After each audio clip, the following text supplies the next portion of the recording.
Welcome to Madasaling Pinoy, your prayer partner. Tayo po ngayon ay nasa ika-22 linggo sa karaniwang panahon.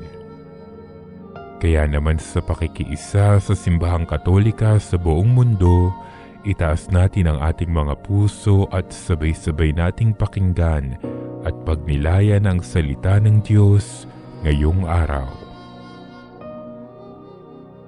Ang mabuting balita ng Panginoon ayon kay San Marcos.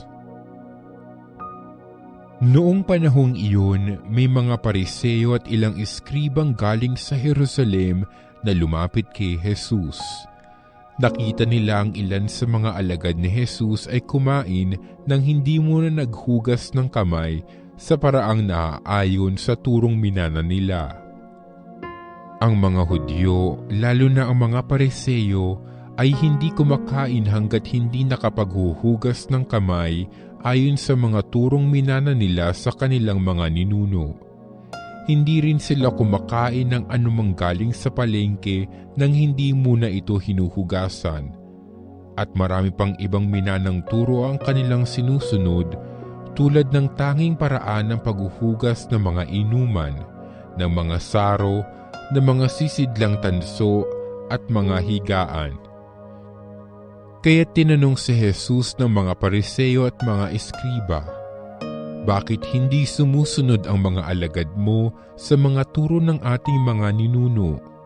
Kumain sila ng hindi man lamang naghugas ng kamay ayon sa paraang iniutos. Sinagot sila ni Jesus, tama ang hula ni Isaías tungkol sa inyo, mapagpaimbabaw nga kayo gaya ng kanyang isinulat. Paggalang na handog sa akin ng bayan ko'y paimbabaw lamang, sapagkat sa bibig at hindi sa puso ito bumubukal.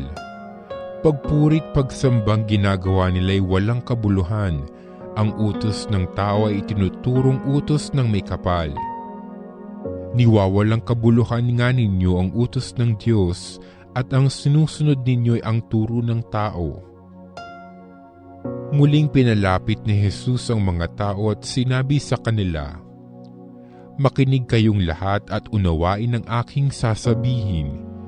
Hindi ang pumapasok sa bibig ng tao ang nakapagpaparumi sa kanya sa mata ng Diyos, kundi ang mga nagmumula sa kanya.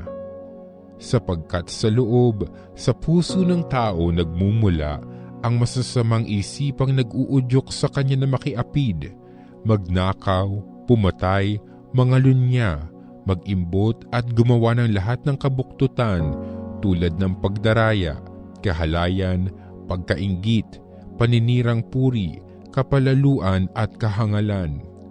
Ang lahat ng ito'y nanggagaling sa puso ng tao at siyang nagpaparumi sa kanya.